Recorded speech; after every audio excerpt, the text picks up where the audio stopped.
नमस्कार जोहार, मैं पायल त्रिवेदी और आप देख रहे हैं न्यूज झारखंड। समय हो चला है झारखंड की तमाम बड़ी खबरों को जानने का और उनसे अपडेट होने का। तो चलिए जानते हैं झारखंड की तमाम बड़ी खबरों को फटाफट अंदाज में। इससे पहले अगर आपने हमारे चैनल को लाइक नहीं किया है, सब्सक्राइब नहीं किया है, तो हमारे चैनल को लाइक कर दीजिए, सब्सक्राइब कर दीजिए, साथ ही बेल आइकन को प्रेस कर दीजिए ताकि चैनल से जुड़ी तमाम अपडेट आपको मिलती रहे। और चलिए शुरू करते हैं आज की महत्वपूर्ण और पहली बड़ी खबर से। सीएम हेमंत सोरेन ने रतन टाटा के निधन पर एक दिवसीय राजकीय शोक की घोषणा। झारखंड के मुख्यमंत्री हेमंत सोरेन ने टाटा समूह के पूर्व चेयरमैन रतन टाटा के निधन पर शोक व्यक्त किया है। उन्होंने घोषणा की कि झारखंड सरकार एक दिवसीय राजकीय शोक का आयोजन करेगी। मुख्यमंत्री हेमंत सोरेन ने सोशल मीडिया हैंडल एक्स पर लिखा कि झारखंड जैसे देश के पिछड़े राज्य को विश्व में पहचान दिलाने वाला टाटा समूह के पूर्व चेयरमैन एवं पद्म विभूषण श्री रतन टाटा जी के देहावसान पर एक दिवसीय राजकीय शोक की घोषणा की जाती है। क्या रद्द होगी झारखंड सीजीएल परीक्षा? हाईकोर्ट में याचिका दायर। 14 अक्टूबर को आयोग की अहम बैठक। झारखंड कर्मचारी चयन आयोग की स्नातक स्तरीय संयुक्त परीक्षा के खिलाफ हाईकोर्ट में याचिका दायर की गई है। प्रकाश कुमार की ओर से दायर याचिका में सीजीएल परीक्षा में गड़बड़ी का आरोप लगाते हुए इसे रद्द करने की मांग की गई है। याचिकाकर्ताओं ने पूरी प्रक्रिया की जांच सीबीआई या हाईकोर्ट के सेवानिवृत्त जज की कमेटी से जांच कराने का आग्रह किया है। याचिकाकर्ता ने दावा किया है कि उसके पास 21 और 22 सितंबर को हुई सीजीएल परीक्षा में गड़बड़ी के सबूत है। इसमें पिछली परीक्षा के कई प्रश्न हूबहू दोहराए गए थे। साथ ही प्रश्न पत्र जिस कवर में रखे गए थे उसका सील भी टूटा हुआ था। इसकी जानकारी भी उसी समय दी गई, लेकिन परीक्षा ली गई। झारखंड सीजीएल परीक्षा में हुई अनियमितताओं की जांच रिपोर्ट पर झारखंड कर्मचारी चयन आयोग 14 अक्टूबर को बैठक करेगा। आयोग के अध्यक्ष प्रशांत कुमार की अध्यक्षता में होने वाली बैठक में जांच कमेटी की रिपोर्ट पर चर्चा होगी। इसके आधार पर परीक्षा पर फैसला लिया जाएगा। आयोग अपने फैसले से राज्यपाल और सीएम को भी अवगत कराएगा। रतन टाटा के निधन से जमशेदपुर में शोक की लहर। मंत्री बन्ना गुप्ता सहित अनेक लोगों ने जताया शोक। जमशेदपुर टाटा सन्स ग्रुप के चेयरमैन रतन टाटा के निधन पर जमशेदपुर में शोक की लहर है। सुबह जैसे ही लोगों को रतन टाटा के निधन की खबर लोगों को मिली, लोग स्तब्ध रह गए। पूरे शहर में शोक की लहर छा गई। रतन टाटा का निधन मुंबई में देर रात हो गया था। रतन टाटा को जमशेदपुर से गहरा लगाव था। टाटा कंपनी की सभी इकाइयों में शोक की लहर है। अधिकारी से लेकर कर्मचारी शोक में डूबे हैं। भारत रत्न रतन टाटा के निधन पर अनेक लोगों ने शोक जताया है। उनके चित्र पर पुष्प चढ़ाकर अनेक लोगों ने श्रद्धांजलि दी व नमन किया। मंत्री ने कहा कि रतन टाटा के निधन से देश को बहुत बड़ी क्षति हुई है। पूरा देश सदमे में है, दुखी है। वह महान उद्योगपति के साथ एक नेक दिल इंसान भी थे, गरीबों के मसीहा थे। मंत्री ने कहा कि रतन टाटा सरल स्वभाव के थे, कभी भी उनसे मिलने पर बड़ी सरलता के साथ मिलते थे। उन्होंने कहा कि देश ने एक रत्न खो दिया है जिसकी भरपाई नहीं हो सकती। वहीं कांग्रेस पार्टी के प्रदेश महासचिव सह मजदूर नेता विजय खान ने भी स्वर्गीय रतन टाटा को श्रद्धांजलि देते हुए कहा कि देश में कई और उद्योगपति है, लेकिन रतन टाटा की छवि ही अलग थी। उनके साधारण व्यवहार और मजदूरों के प्रति उनका प्रेम अविस्मरणीय था। उनकी कमी को पूरा नहीं किया जा सकता। उन्होंने देश के उद्योग जगत को विश्व के पटल पर स्थापित किया और भारत में विकास को गति दी। उनके सिद्धांतों को तमाम उद्योगपतियों को अपनाना चाहिए। झारखंड में आज और कल बारिश के आसार। लातेहार में पिछले 2 दिनों में आकाशीय बिजली से 4 की मौत। 12 अक्टूबर से साफ होगा मौसम। दुर्गोत्सव के बीच लगातार दूसरे दिन भी बुधवार को राजधानी रांची समेत राज्य के विभिन्न हिस्सों में बारिश हुई। मौसम विभाग के मुताबिक आज और कल भी रांची समेत आसपास के जिलों में कुछ स्थानों पर हल्की बारिश हो सकती है। मौसम केंद्र प्रभारी अभिषेक आनंद ने बताया कि 12 अक्टूबर यानी दशहरा के दिन से मौसम साफ होने की उम्मीद है। इसके बाद 15 अक्टूबर से मानसून की विदाई हो जाएगी। इस दौरान केवल कोल्हान वाले इलाकों में हल्की बारिश हो सकती है। वहीं लातेहार में पिछले 2 दिनों में आकाशीय बिजली की चपेट में आने से 4 लोगों की मौत हुई है। बुधवार को दोपहर बाद राज्य के अलग अलग हिस्सों में झमाझम बारिश हुई। कल सुबह से ही राजधानी के ऊपर बादल मंडरा रहे थे। दोपहर बाद अचानक मौसम ने करवट ली और करीब 2 घंटे तक विभिन्न हिस्सों में जोरदार बारिश हुई। रतन टाटा के निधन पर प्रधानमंत्री मोदी समेत इन नेताओं ने जताया शोक। देश के मशहूर उद्योगपति रतन टाटा का निधन हो गया है। उन्होंने 86 साल की उम्र में आखिरी सांस ली। वह लंबे समय से बीमार चल रहे थे और उनका मुंबई के ब्रीच कैंडी अस्पताल में इलाज चल रहा था। उधर रतन टाटा के निधन की खबर सामने आते ही पूरे देश में शोक की लहर है। पीएम मोदी समेत कई नेताओं ने शोक प्रकट किया। प्रधानमंत्री नरेंद्र मोदी ने एक्स पर रतन टाटा के निधन पर शोक जताया। उन्होंने एक्स पर अपनी लंबी पोस्ट में कहा कि श्री रतन टाटा जी एक दूरदर्शी कारोबारी नेता, एक दयालु आत्मा और एक असाधारण इंसान थे। उन्होंने भारत के सबसे पुराने और सबसे प्रतिष्ठित व्यापारिक घरानों में से एक को स्थिर नेतृत्व प्रदान किया। साथ ही उनका योगदान बोर्ड रूम से कहीं आगे तक गया।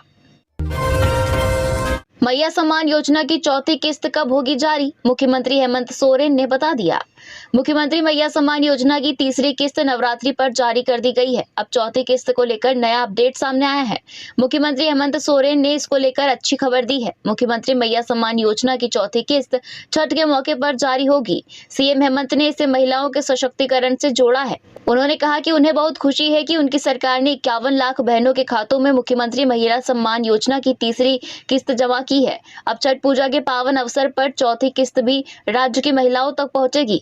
यह केवल एक योजना नहीं बल्कि हमारी बहनों के सशक्तिकरण की दृढ़ प्रतिज्ञा है। झारखंड वासी की उन्नति उनकी सरकार का लक्ष्य है। हमने शुरुआत की है पर यह केवल आरंभ है। रतन टाटा का आखिरी इंस्टाग्राम पोस्ट हो रहा वायरल, काश यह सच होता। भारत के मशहूर और आम लोगों के बीच लोकप्रिय अरबपति बिजनेसमैन रतन टाटा ने 86 साल की उम्र में दुनिया को अलविदा कह दिया। बुधवार देर रात मुंबई के ब्रिच कैंडी अस्पताल में निधन हो गया। टाटा के निधन की खबर सुनकर पूरे देश में शोक की लहर है। रतन टाटा भारत की शान और एक अनमोल रत्न की तरह थे।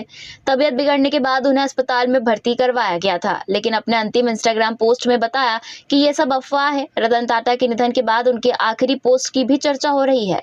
रतन टाटा ने अपने आखिरी पोस्ट में लिखा है कि उनके स्वास्थ्य को लेकर जो भी अफवाहें चल रही है इसकी जानकारी उन्हें भी है। वह उम्र अधिक होने के कारण चेकअप के लिए अस्पताल गए हैं। चिंता की कोई बात नहीं है। हालांकि इस पोस्ट के कुछ ही घंटे बाद उन्होंने दुनिया को अलविदा कह दिया।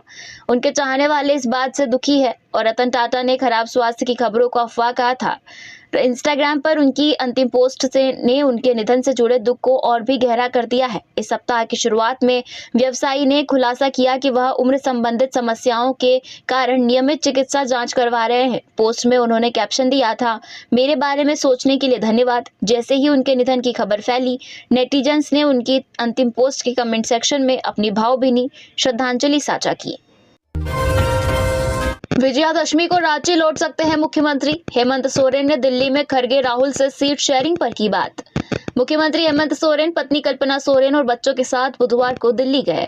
वह एक साथ 2 देशों को लेकर दिल्ली गए हैं। दुर्गा पूजा के अवसर पर वह परिवार के साथ राजनीतिक व्यस्तता से अलग छुट्टी का आनंद लेंगे। दूसरी ओर मुख्यमंत्री दिल्ली में रहकर कांग्रेस के वरिष्ठ नेताओं से सीट शेयरिंग पर बातचीत करेंगे। मुख्यमंत्री दिल्ली में कांग्रेस के राष्ट्रीय अध्यक्ष मल्लिकार्जुन खड़गे और लोकसभा में नेता प्रतिपक्ष राहुल गांधी से मुलाकात भी की।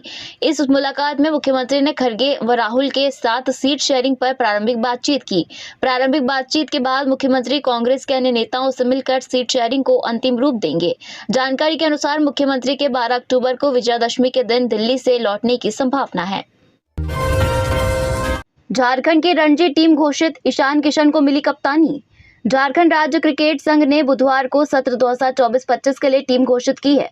चर्चित इंटरनेशनल क्रिकेटर ईशान किशन को झारखंड रणजी टीम की कप्तानी मिली है। इसमें कप्तान ईशान किशन के अलावा जिन खिलाड़ियों को जगह मिली है उनमें विराट सिंह, कुमार कुशाग्र, नाजिम सिद्दीकी, आर्यमन सेन, शरणदीप सिंह, कुमार सूरज, अनुकूल रॉय, उत्कर्ष सिंह, सुप्रिया चक्रवर्ती, सौरभ शेखर, विकास कुमार, विवेकानंद तिवारी, मनीषी, रवि कुमार यादव और रौनक कुमार के नाम शामिल है। इसके पहले बूची बाबू टूर्नामेंट में भी झारखंड की टीम ईशान किशन की कप्तानी में उतरी थी। रणजी ट्रॉफी की शुरुआत 11 अक्टूबर से हो रही है और झारखंड का पहला मुकाबला असम से है। झारखंड जिस एलिट ग्रुप में है उसमें असम, रेलवे, चंडीगढ़, छत्तीसगढ़, सौराष्ट्र, दिल्ली और तमिलनाडु की टीमें शामिल है। गढ़वा में रामायण देखकर लौट रही युवती के साथ गैंगरेप, एक हिरासत में। गढ़वा में युवती के साथ गैंगरेप का मामला सामने आया है। मिली जानकारी के मुताबिक पूजा पंडाल घूमने निकली महिला घर लौट रही थी। इसी दौरान कुछ लोगों ने मिलकर युवती के साथ सामूहिक दुष्कर्म किया, फिर मौके से फरार हो गए। घटना सोमवार की बताई जा रही है। पुलिस आरोपी के खिलाफ मुकदमा दर्ज कर छानबीन में जुट गई है। पूरा मामला गढ़वा जिले के भंडरिया थाना क्षेत्र का है। आरोपियों के खिलाफ मुकदमा दर्ज हो गया है। पुलिस ने बताया कि लिखित शिकायत के मुताबिक पीड़िता सोमवार की रात रामायण देखकर लौट रही थी। 4 की संख्या में अपराधी युवती के साथ गैंगरेप कर फरार हो गए। गैंगरेप के 4 आरोपियों में से एक को गिरफ्तार कर लिया गया है। बाकी 3 आरोपियों की तलाश की जा रही है। पुलिस ने आश्वासन दिया है कि बहुत जल्द ही उन्हें भी गिरफ्तार कर लिया जाएगा। झारखंड में बारिश के कारण फीकी पड़ी पंडालों की चमक। दुर्गा पूजा का त्योहार चल रहा है। जगह जगह पूजा पंडाल का निर्माण हुआ है। लोग मेला घूमने निकल रहे हैं, लेकिन बारिश और जल जमाव ने इस बार दुर्गा उत्सव का मजा किरकिरा कर दिया है। बुधवार को भी राजधानी समेत राज्य के विभिन्न हिस्सों में बारिश हुई। वहीं के स्थानों पर वज्रपात भी हुआ। इधर रांची में बारिश के दौरान बजरा ITI के पास लाइट की सजावट वाला गेट गिर गया। पूजा पंडालों की सजावट देखने के लिए लोग पहुंच रहे हैं। भारी बारिश भी दुर्गा पूजा पंडाल घूमने वाले श्रद्धालुओं को नहीं रोक सकी। बारिश के कारण पंडाल परिसरों में कीचड़ भर गया है। इससे लोगों को परेशानी भी हुई। इसके बाद भी लोगों का आना जाना जारी रहा। बारिश की वजह से दुर्गा पूजा को लेकर बने बड़े बड़े पंडालों और मेलों की चमक फीकी पड़ गई। मौसम विभाग के अनुसार आगे के दिनों में भी बारिश के आसार है। नगर निगम की गाड़ी की चपेट में आकर बच्चे की मौत, आक्रोशितों ने किया हंगामा। कतरास के रामकनाली कोलियरी कार्यालय के पास नगर निगम की गाड़ी ने एक बच्ची को कुचल दिया। इस हादसे में शाहिद अंसारी की 11 वर्षीय बेटी की मौके पर ही मौत हो गई। परिजन आनन फानन में बच्चे को अस्पताल ले गए, जहां डॉक्टरों ने उसे मृत घोषित कर दिया। वहीं इधर घटना के बाद स्थानीय लोगों ने नगर निगम की गाड़ी को पकड़ लिया और पुलिस को घटना की जानकारी दी। सूचना पाकर रामकनाली पुलिस मौके पर पहुंची और मामले की जांच में जुट गई। आक्रोशित लोग घटना के विरोध में जमकर हंगामा कर रहे हैं। रांची, धनबाद समेत 11 जिलों में पोस्टिंग चाहने वाले पुलिसकर्मियों के पास सुनहरा अवसर, करें ऑनलाइन आवेदन। झारखंड पुलिसकर्मियों के पास 11 जिलों में काम करने का सुनहरा अवसर है। इच्छुक पुलिसकर्मी इन जिलों में काम करने के लिए ऑनलाइन आवेदन कर सकते हैं। इसको लेकर झारखंड पुलिस मुख्यालय ने आदेश जारी किया है। जारी आदेश के मुताबिक रांची, धनबाद, जमशेदपुर, बोकारो, हजारीबाग, रामगढ़, कोडरमा, देवघर, सरायकेला, दुमका और गिरिडीह से सिपाही और हवलदार को पदस्थापित किया जाना है। जो पुलिसकर्मी इन जगहों पर जाने की इच्छुक है, वो नीचे दिए गए QR कोड लिंक के माध्यम से आवेदन कर सकते हैं। मीरा मुंडा की राजनीति में हो सकती है एंट्री, चुनाव नहीं लड़ना चाहते हैं अर्जुन मुंडा। झारखंड विधानसभा चुनाव को लेकर हलचल तेज है। अब किसी भी दिन चुनाव की घोषणा हो सकती है। सभी दल प्रत्याशी चयन की प्रक्रिया में लगे हुए हैं। भाजपा की पहली सूची भी जल्द आने वाली है। भाजपा मध्य प्रदेश, छत्तीसगढ़ और राजस्थान की तर्ज पर सभी बड़े नेताओं को चुनाव में उतारने की तैयारी कर रही है। इसका उद्देश्य है कि बड़े चेहरों के नाम पर जीत हासिल की जाए। इसी बीच भाजपा के अंदर से एक महत्वपूर्ण खबर आ रही है कि कद्दावर नेता पूर्व मुख्यमंत्री अर्जुन मुंडा विधानसभा चुनाव नहीं लड़ना चाहते हैं।